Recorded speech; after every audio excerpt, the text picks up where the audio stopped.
Yo, selamat sore, selamat datang di Caminante 198. Kali ini aku baru bisa jalan sore hari, tapi nggak apa-apa, yang penting aku tetap jalan sambil ngobrol bersama denganmu di sore hari ini. Halo. Dan, hai, kamu lagi ngapain? Petang umpet? Petang umpet? Ngapain? Kamu ke sini? Oke. Oke, sorry, agak terganggu, tapi nggak apa-apa. Bukan terganggu, itulah esensi dari vlog kami nanti. Nah, di perjalanan sore kali ini aku pengen berbicara cara terblow on untuk mencintai sebuah kegagalan. Kenapa? Karena kalau berbicara soal kegagalan, apa yang terbenak di pikiran? Pasti rasa nggak nyaman, rasa nggak enak, rasa nggak, ya ego kamu terluka. Lantas, gimana kita bisa mencintai sebuah fase yang gak enak itu, perasaan yang gak enak itu, gimana kita bisa mencintainya? Dan di perjalanan sore ini aku pengen membagikan bagaimana mencintai sebuah kegagalan. Sebagai orang yang bisa dibilang sering gagal, itu aku bisa memberikan semacam perspektifku di sini. Oke? Tapi sebenarnya yang harus dibereskan terlebih dahulu adalah mungkin pemaknaan kegagalan sendiri. Nah, kenapa kita selalu memaknai kegagalan itu adalah suatu hal yang buruk gitu? Ya karena ketika kita tidak mencapai suatu hal yang udah kita tetapkan, seperti yang aku bilang tadi, perasaan gak enak, ego kita terluka, kemudian ya kamu tahulah perasaannya gimana gitu loh. Oke? Tapi kalau dipikir-pikir lagi, sebenarnya sejak kapan sih kita bisa memaknai kegagalan itu sebagai hal yang gak enak? Oke, kita flashback kembali ke masa lalu. Ketika kita masih berumur kecil, atau mungkin seumuran anak-anak tadi, si cewek tadi, anak cewek tadi, apakah di umur segitu kita udah memaknai kegagalan? Barangkali udah.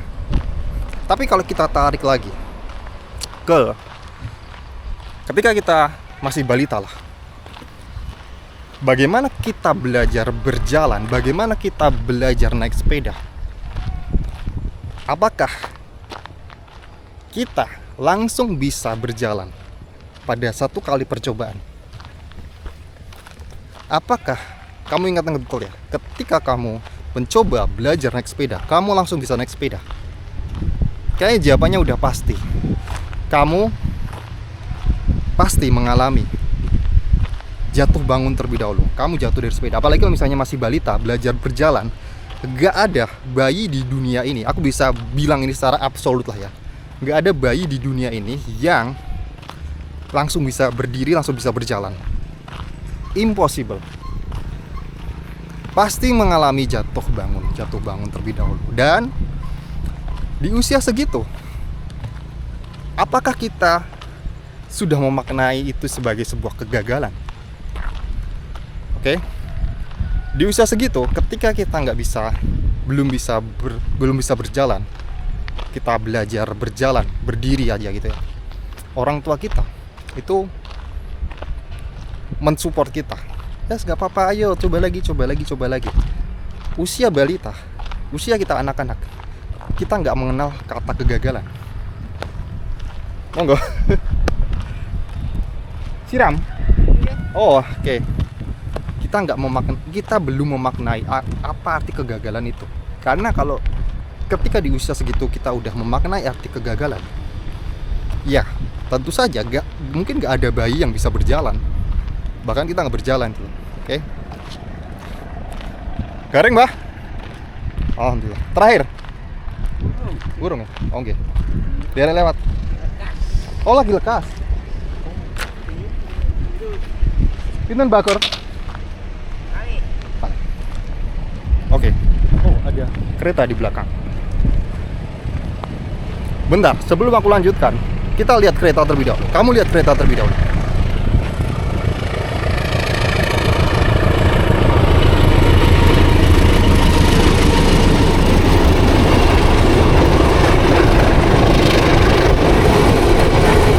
Itu kereta Prambanan Express yang baru. Yang versi lama itu sementara baru diperbaiki atau mungkin digunakan. Setauku itu diperbaiki, antara diperbaiki atau digunakan untuk yang jalur Jogja Solo. Oke, anyway, kembali lagi ke topik. Ketika kita kecil, ketika kita masih anak-anak, kita belum memaknai kegagalan sebagai hal yang nggak enak. Tapi sebenarnya sejak mulai sekolah, apalagi sejak mulai tambah kita berumur, makin kita logis, kita jadi memaknai kegagalan itu nggak enak. Kenapa? Karena kita masuk sekolah, ada sebuah perankingan.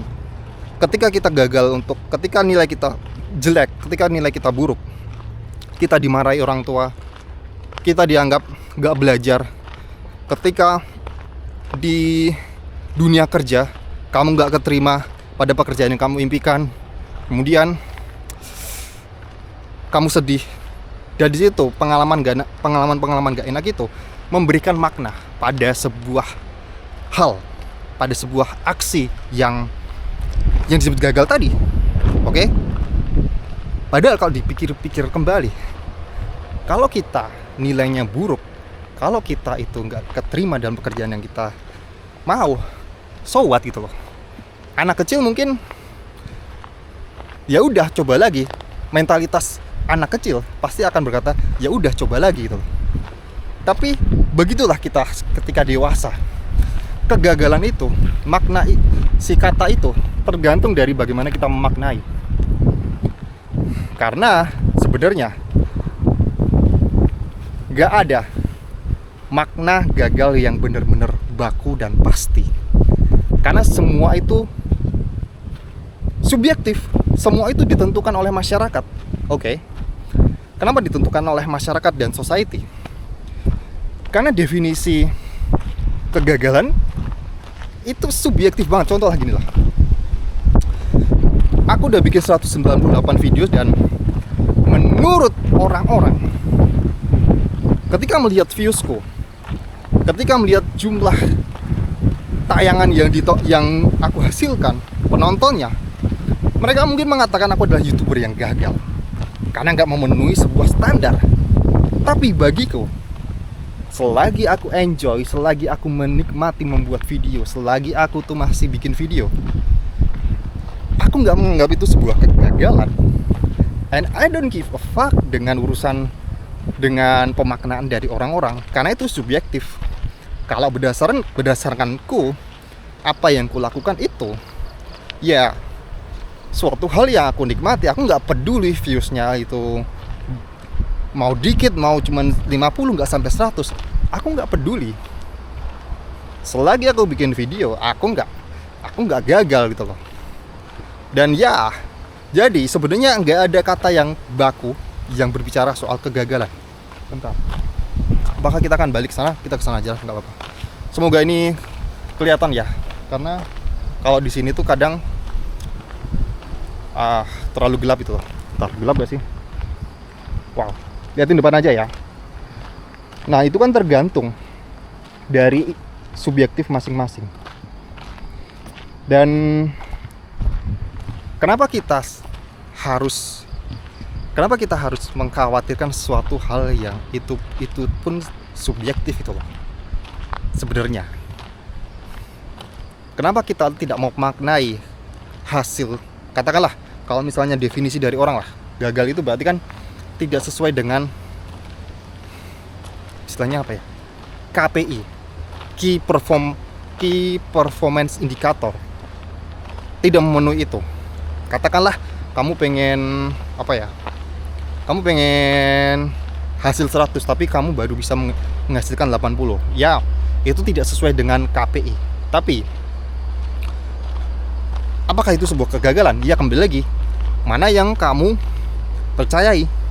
Kalau akhirnya kamu memaknai itu sebagai sebuah koreksi, sebuah feedback, oh ternyata cara ini nggak berhasil, kita coba cari cara lain agar bisa sampai 100. Nggak sesuai lagi, malah justru turun 70. Cari lagi, mungkin caranya kayak gini. Oh, malah semakin turun lagi 60 malah. Akhirnya cari cara lagi. Akhirnya ketika udah nemu, malah justru hasilnya bisa dapatkan 150. Oke? Tatur. Oke. Dan sampai mana tadi? Oh, oke. Sampai 150. Dan itu dia pemaknaan dari suatu hal yang tidak memenuhi indikator. Apa yang terjadi kalau misalnya seorang itu memaknai suatu hal kegagalan yang tidak sesuai dengan indikator itu kemudian menyerah. Padahal dia cuma butuh waktu untuk mengotak-ngatik sampai akhirnya malah justru bisa mendapatkan hasil yang lebih bagus dibandingkan KPI-nya. Bisa aja orang menyerah ketika udah mencoba malah justru semakin turun. Oh, ada kereta lagi. Dan ya, itu dia. Sekarang yang pengen gue sampaikan adalah bagaimana cara mencintai sebuah proses kegagalan. Oh ya, kembali lagi. Di situ aku simpulkan bahwa so what kalau misalnya hasil kamu itu tidak sesuai dengan KPI kamu atau batas kamu gitu. Apakah dunia itu akhirnya berhenti hanya gara-gara kamu di situ tidak sesuai? No. Dunia tidak berhenti kalau misalnya videoku yang nonton cuma 50. Dunia tidak berhenti. Apalagi ya, pemerintahan Indonesia ini tidak berhenti kalau videoku yang nonton cuma 30. Jadi kenapa harus dipikirin gitu? So what gitu? Kalau misalnya nggak sesuai lagi, iya coba lagi. Selagi kamu mampu, coba lagi. Jangan hanya gara-gara faktor dari luar, faktor ego sendiri. Akhirnya kamu barangkali cuma dikit lagi sampai kamu mendapatkan hal itu. Karena kamu harus berpikir seperti anak-anak. Anak-anak tidak mengenal kegagalan sebagai suatu hal yang menyakitkan. Kembali lagi, pemaknaan tiap individu itu tergantung subjeknya. Dan aku pengen menyampaikan bagaimana pengalamanku mencintai sebuah kegagalan atau berdamai dengan hal tersebut. Cara mencintai sebuah kegagalan adalah anggap itu sebagai sebuah pengalaman. That's it. Tidak perlu yang aneh-aneh. Cara terblow on untuk mencintai sebuah kegagalan, anggap itu sebagai pengalaman. Karena kenapa? Semua hal akan terasa dimenangkan kalau tujuan akhirnya adalah pengalaman. Catat ini. Semua hal yang kamu lakukan itu terasa kamu menangkan kalau tujuan akhir kamu adalah pengalaman. Ya. Tidak sesuai dengan indikator, ya udah anggap pengalaman. Sesuai dengan indikator, anggap pengalaman. Semua just experience. Itulah cara terblow on dariku untuk mencintai sebuah kegagalan.